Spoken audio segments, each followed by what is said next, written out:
Take your girlie to the movies if you can't make love at home. There's no little brother there who always squeals.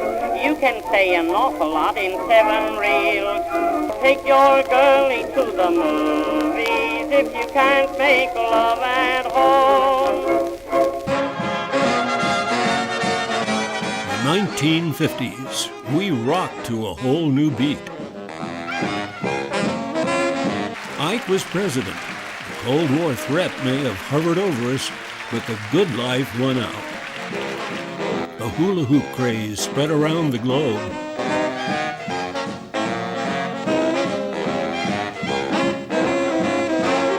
The Russians got the jump on the space age when they launched Sputnik. Disneyland opened in Southern California. Elvis joined the Army. But we had other favorite singers. If you ever plan to motor west, travel my way, take the highway, that's the best. Yes, we wanted to hit the highways, and in a brand new car. And Ford introduced the ill-fated Edsel. Whatever we drove, we could fill the tank for 24 cents a gallon and get lots of extra service, too. We could still tune in Amos and Andy. Wait a minute, Andy. You could be married by tomorrow. Yeah, I could be wait a minute here. How is I going to meet a gal that quick? Oh, just stand on the corner and keep whistling. Like when you go up to the North Woods hunting for moose, and you give out with the moose call. You can't be fussy. You got to take the first moose that comes along. Yeah, Kingfish, but you got to be a little more particular about a wife. After all, if you don't like a moose, you can shoot it. But radio had a new competitor, and it won the hearts of Americans everywhere. Real cream, a little dab will do ya. Real cream, your looks so debonair. Real cream, the gals will pursue ya. Simply rub a little in your hair. We found a brand new way to have dinner while we watched. TV dinners. Yep, they're still around with us after 50 years. So am I. And so is the film and TV department. Now, of course, the School of Film and Photography. But let's go back to one. Year one for the department was actually 1957. That year, college president Roland Rennie approved the remodel of the old theater on the top floor of Montana Hall into a motion picture and TV studio, and launched the Film and TV Center. The new department had a dual mission to provide film production for the Montana State College Office of Information and begin to teach a 4-year Bachelor of Science degree curriculum in film and TV. The department head was Hardy Berry, Director of Information for the college. The faculty consisted of James Duderstadt and Edward Freed. Freed came to MSC from the faculty of the University of Southern California, where he had just received an Oscar for the best documentary short subject, The Face of Lincoln. Duderstadt and Freed began teaching courses in film and TV in the cramped quarters of the Bat Cave, as we used to call the top floor of Montana Hall. A handful of students learned how to operate an Oricon movie camera and practiced closed-circuit TV from one room to another with image Vidicon cameras. College photographer Paul Jeswine began teaching basic photo courses. In the spring of 1958, Jim Duderstadt flew the coop, and 2 new faculty members came on board.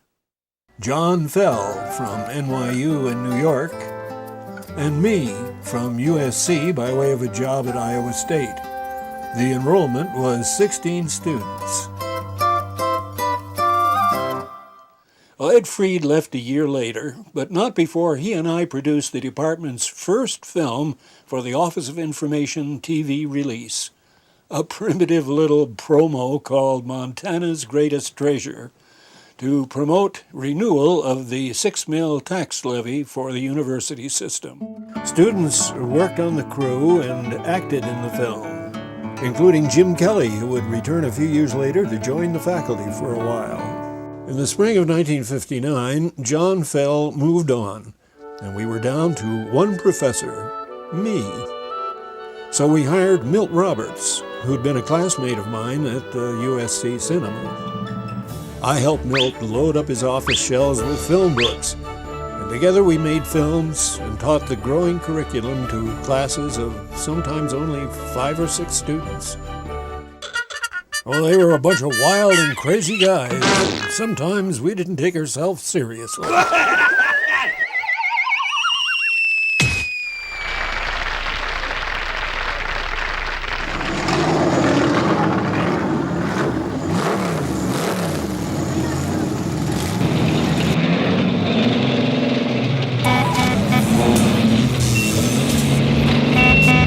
But we did settle down to the serious business of teaching and learning filmmaking at MSC, one of the few colleges in the country at that time offering a 4-year degree in film and TV.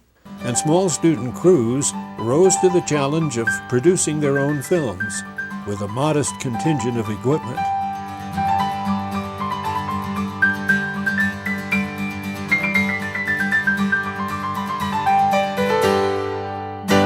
For 2 years, Milt and I pretty much ran the department, together making service films for the Office of Information and the Extension Service.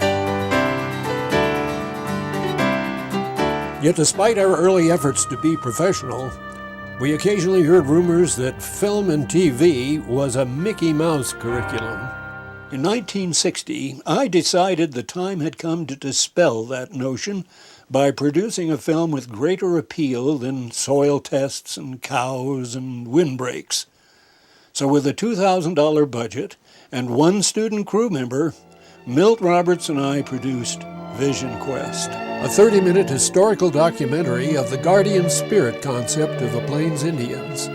The film won a Cine Golden Eagle and an Award of Merit from the Venice Film Festival and set a new standard of professionalism for the young department. And that same year, a student film further elevated the department's status. John Wheeler wrote and directed an adaptation of Jack London's To Build a Fire. John and his crew braved the bitter winter near West Yellowstone, filming in the snow and cold. His film brought a new level of quality to student productions. And along with many other students, John served on the crew of subsequent faculty films. We acquired a World War II surplus 3/4-ton ambulance and fitted it out for location shoots around the state. In 1961, the search was on for a new department head, a television professional, to strengthen the TV option and develop a television center. Fred Gerber, a respected member of the UCLA faculty, was hired to head the department. If there's to be any legacy for the early television curriculum within the department, it belongs to Fred Gerber.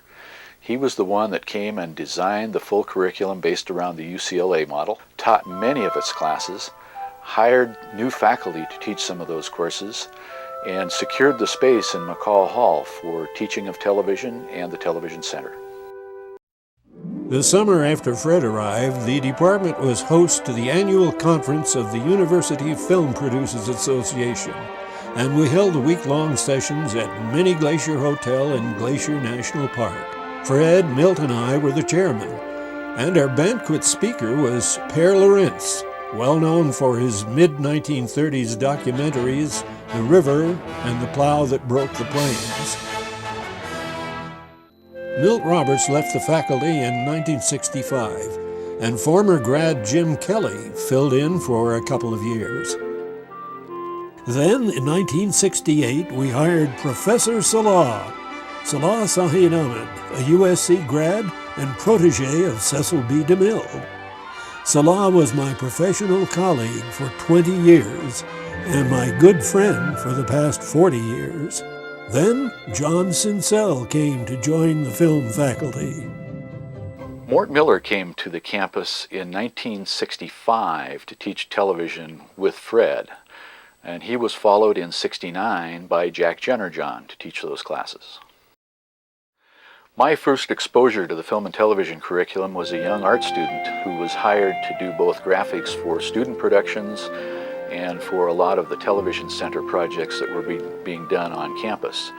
Mort Miller was on the faculty at that time, and I began taking some of the classes in film and TV, took courses from both Fred and Mort, and eventually graduated in 1969 with degrees in both art and film and TV. I came over in 1964 from Austria, where I have been a professional photographer with a master's degree. I came and started my studies at Montana State College in the cinema option of the department and got a degree in cinematography. At the same time, as part of the then film and television department, my colleague Paul Jeswine had started teaching photography classes. It was clear that there was interest enough in photography to start a third option in photography. And so I started at the very bottom end of the photography department.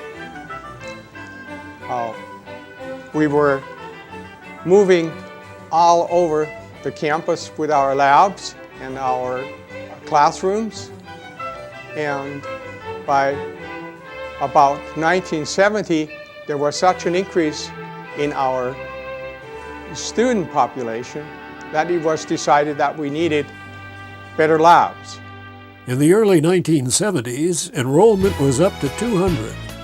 Film majors were getting real hands-on experience, and cameras roll as they applied their skills on junior and senior productions.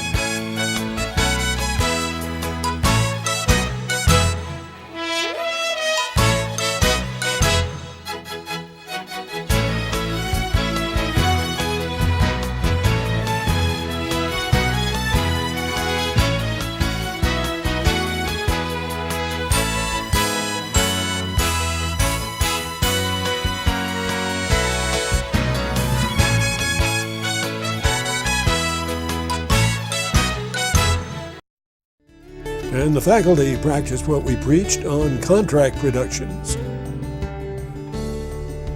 And always with crew help from students.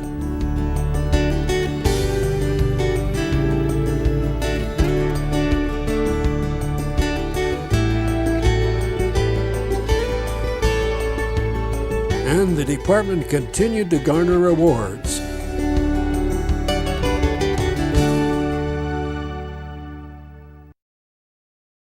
Oh yes, students who served on the crew of faculty productions received extra credit.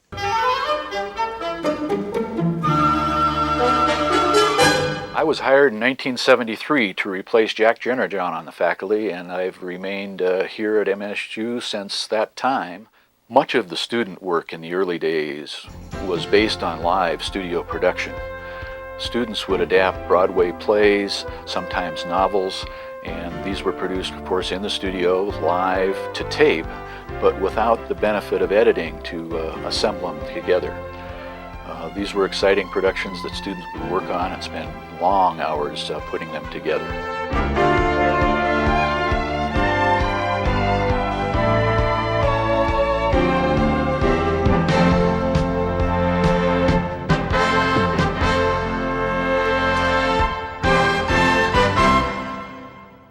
Occasionally, the mobile unit was taken out throughout the state of Montana to produce sporting events.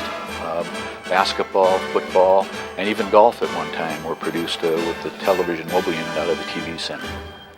In 1969, the department produced a 5-screen multi-image slide program on the Plains Indians as a permanent exhibit in the Museum of the Plains Indians in Browning, Montana. I wrote and directed the program, and photography students shot hundreds of slides. Film student Ted Leadley designed the complex programming system, which automatically ran the 15-minute show, narrated by Vincent Price. There was time for visiting and games and jollity and wooing and stories told and retold. Ted continued to service the system, and it ran at the museum for 34 years. It's now been upgraded to a high-def widescreen video version and continues to run as a major feature of the museum. Time for a youth to dream of the horse he would capture, the design to put on his shield, the girl he would marry, the foe he would kill, the way he would die. Yet even as he dreamed, his world of visions was drawing to an end. The mystic plains astir with yet another wind of change. The time I got here, it was a time of great enthusiasm for photography. Students had been out in the professional world, and of course many more coming to get ready for that. And we supplied them with the best we could do, with the equipment we had, which gradually increased into quite a bit of hardware, a great inventory for a student photographer.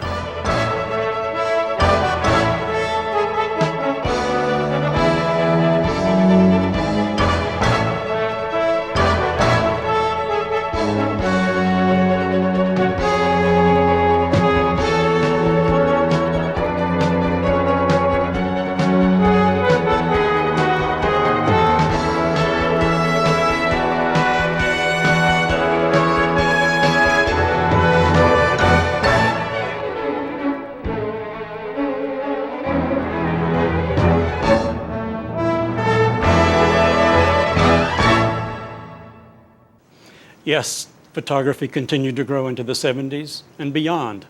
In 1981, we took on another faculty member, Charlotte Trollinger, who taught for many years with us.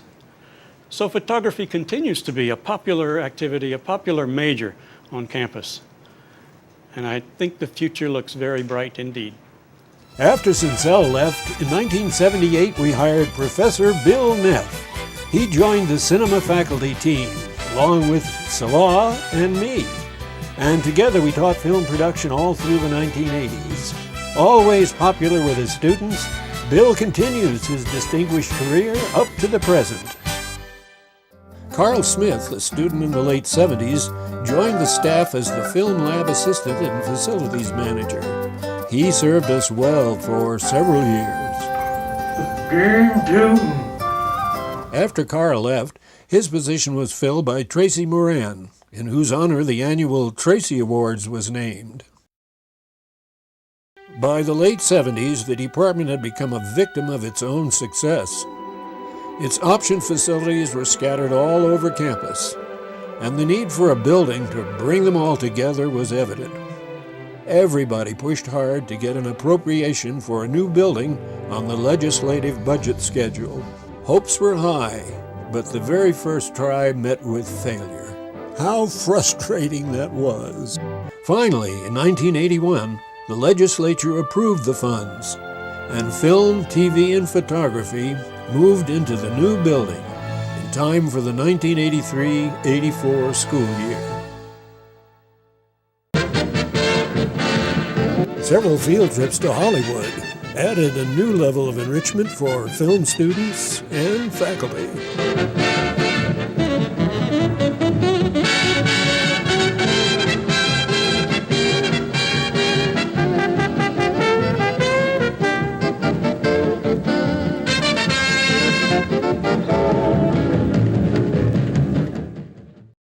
Two other faculty that joined the curriculum for television were Phil F. Giadas, who taught in the early 80s, and Rebecca Moore, who came to the campus in 1984. The Television Center made a transition in 1984 when the whole operation moved into the new building, and KUSM was put on the air as a service to Gallatin Valley and the campus. KUSM exists today as Montana PBS and serves the state of Montana with full public television services throughout the state.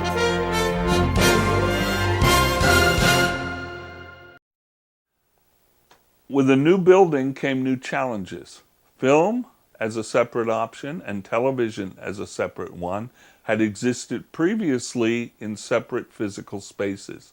Now under one roof, the faculty began to work together to find what were the basics of education in both these media arts, to bring them together without an idea of what was done on celluloid and what was done on tape being separate and distinct.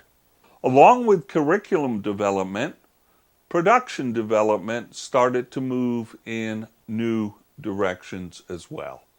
New faculty members, Ronald Tobias and Dennis Egg, helped forge the way. Ronald Tobias's Wolverine. Fear and respect by all who cross its path. Described as the fiercest creature on Earth, it is the Wolverine, the last phantom.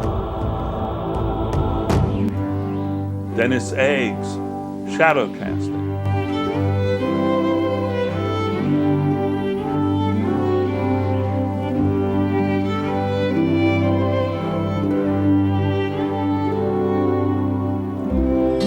And Paul Monaco's Home to Montana. I decided to make this trip 6 years ago.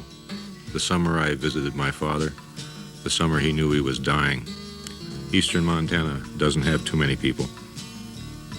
And it's really all new to me. Were typical of works done by faculty alongside students, working together to produce films that saw KUSM broadcast, but also were distributed beyond. New faculty member Dan Hart inaugurated the Native Voices production program and attracted many Native American students to join him. In 1988, unexpectedly, theater was merged with the department. It was a blessing that we could not have anticipated. Theater brought the talents of Joel Janke and Stephanie Campbell to the faculty and carried on a tradition of student-faculty production work that meshed hand in glove with what film and television were both doing. The presence of theater brought an affiliation with Montana Shakespeare in the Parks, of which Joel Janke was the artistic director, and it also provided an unusual curriculum that developed with strengths in acting, directing, and particularly production design, eventually anchored by the hiring of faculty member Tom Watson. By the mid-1990s, the faculty had added Doris Loescher and David Shearer. In 1994, we hosted the UFVA conference, as we had done also in 1988 as a combined conference of UFVA and the Society for Cinema Studies.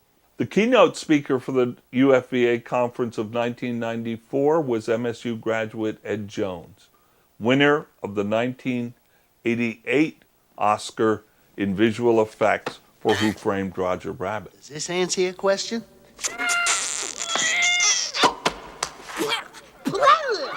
Jones paved the way for later Oscar winners John Johnson, 2000, for U571 as sound editor, and Brian Van Hall, 2006, for visual effects on King Kong. Faculty affiliates, distinguished professionals made their appearance in the department. Andy Laszlo, ASC, cinematographer, Michael Hausman, the producer, and Peter Fonda, producer, director, writer, actor. Good films are journeys of some sort or another. Journey inside oneself, inside one's life, inside reality.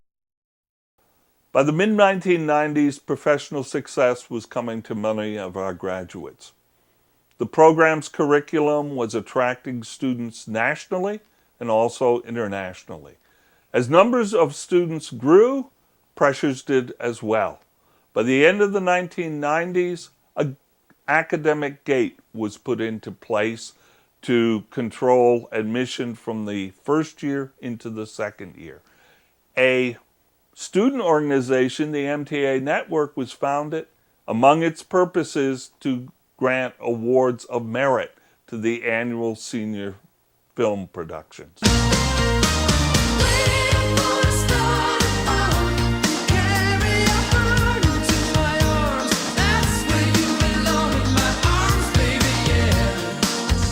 She said, do you come from a land down under?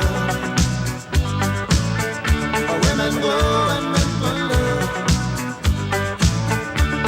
Can't you hear the thunder? Oh, Mama dear, we're not the fortunate ones. And girls, they wanna have fun. Oh, girls just wanna have fun. It's my creation from my heart and from my hand. Why don't people understand my intentions? Ooh, weird. Ooh, weird science. I got your picture. I'd like a million of you around myself. I want a doctor to take a picture so I can look at you from inside as well. Take on me. Take on me. Take me on. Take on me. I'll be gone. Whoa, warm my heart. Stay with me. Let loving start. Let loving start. You say I'm a dream. And do you feel scared? But I won't stop and falter. And if we throw it all shout, let it all out. These are the things I can do without. Come on, I'm talking to you. Come on, 'cause no one can take away your right to fight and to never surrender, to never surrender. When I see you smile, I can face the world. Oh, you know I can do anything. Ooh, heaven is a place on earth. They say in heaven, love comes first.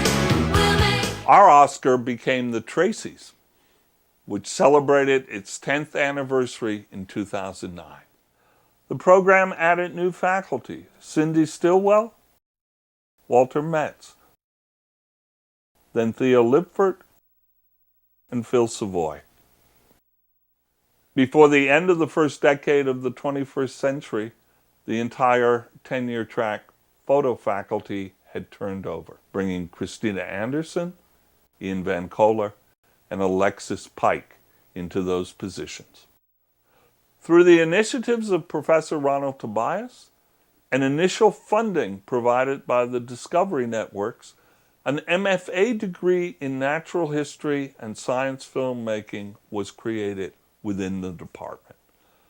Our earliest students came from science backgrounds and quickly started producing works in natural history and science film that drew national and international attention.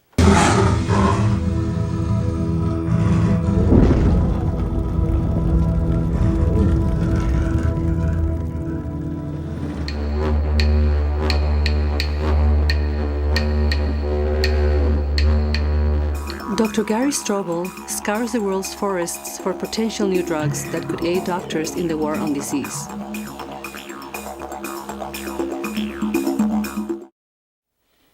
In the early 21st century, the tradition of theater within the program carried on with the building of a new facility attached to the visual communication building that would serve for the purposes of stage production, the Black Box. A field trip to Los Angeles became formalized in the early 21st century, meeting with many distinguished alumni professionals and others in the motion picture and television industries as well.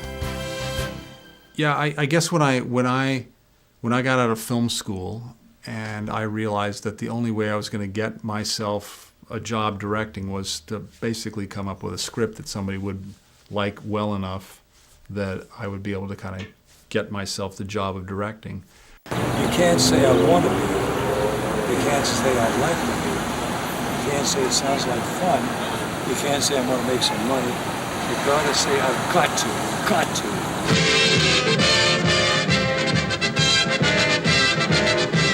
And we also have from my alma mater, Montana State, some fine students from Montana State University. Welcome.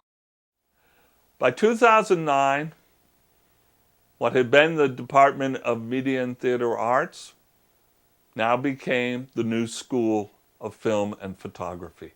Dr. Robert Arnold from Boston University was named as the school's first director. In 2059, a freshman who entered in fall 2009 will be about my age.